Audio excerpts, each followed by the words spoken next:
જય Shri Krishna. Adverb of મેનરમાં એક two નો ભાગ આવે છે ને આપણે પરીક્ષામાં પૂછાતો છે ઘણી વખત કે રિમૂવ ટુ.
તો ટુ દૂર કરો છો ને ત્યારે ટુ ની જગ્યાએ સો ધેટ નો પ્રયોગ થાય છે.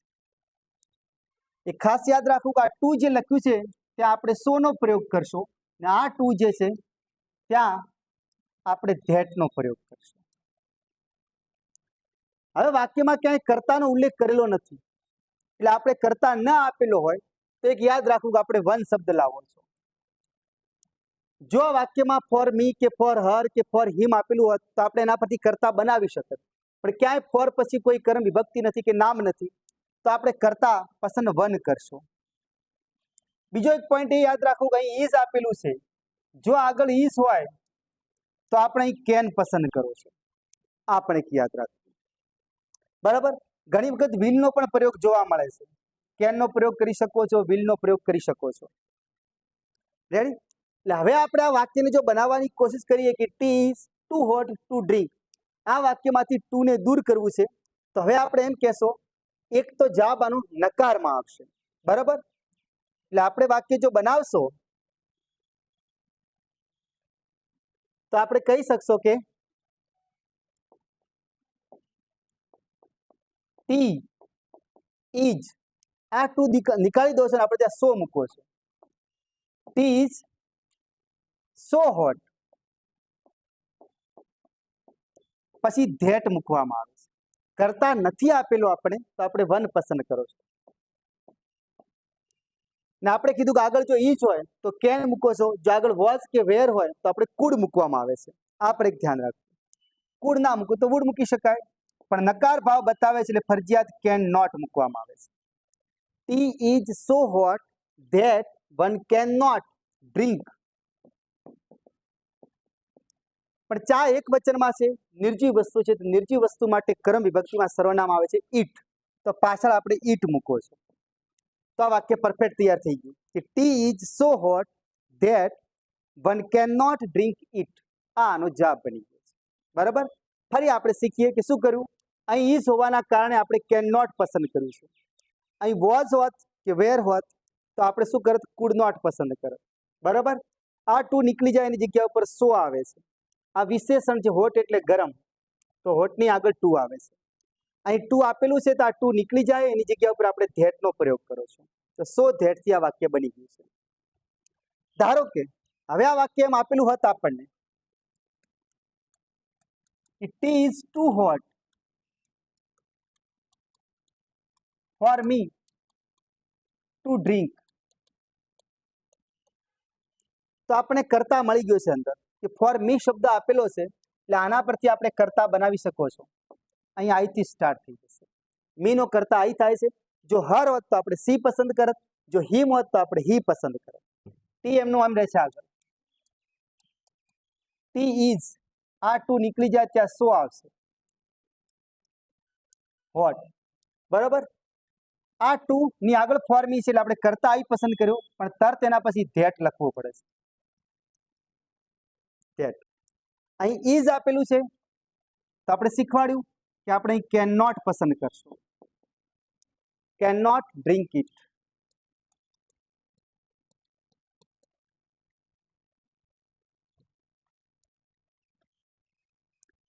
તો આ રીતે ટી વાળું વાક્ય બની શકે છે, ટુ ટુ વાળું વાક્ય બની શકે. હજુ બે ભાગ આપણી જોડે એક આવે છે. જો આપણે એમ કહી દે આ ટુ ની આગળ નોટ આપી દે, ટુ ની આગળ નોટ આપી દે, તો આપણે જે સો ધેટ વાળું વાક્ય બનાવો છો તો આ નોટ એક જગ્યા આપેલું હોય ને તો બે જગ્યાએ નોટ આવે છે. આપણે ખાસ યાદ રાખવું. જો ટુ વાળા વાક્યમાં આગળ નોટ આપી દે તો સો ધેટ વાળા વાક્યમાં બે જગ્યાએ નોટ આવે છે. જેમ કે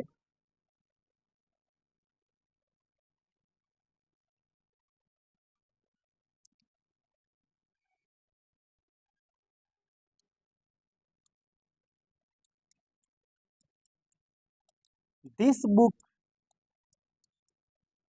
is not too costly to buy. આ પુસ્તક એટલી મોંઘી નથી ખરીદવા માટે.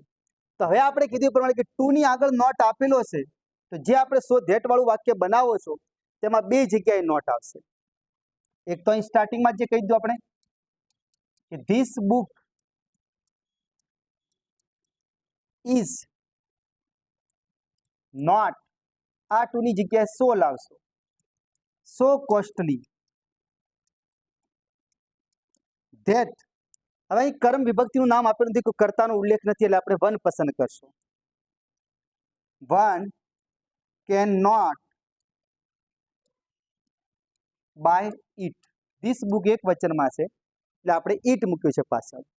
ફરી આપણે વિચાર કરીએ કે જો ટુ ટી ડબલ ઓ આપેલું છે એની આગળ નોટ શબ્દનો ઉલ્લેખ છે તો જે સો ધેટ વાળું વાક્ય બનાવો છો તેમાં બે જગ્યાએ નોટ આવે.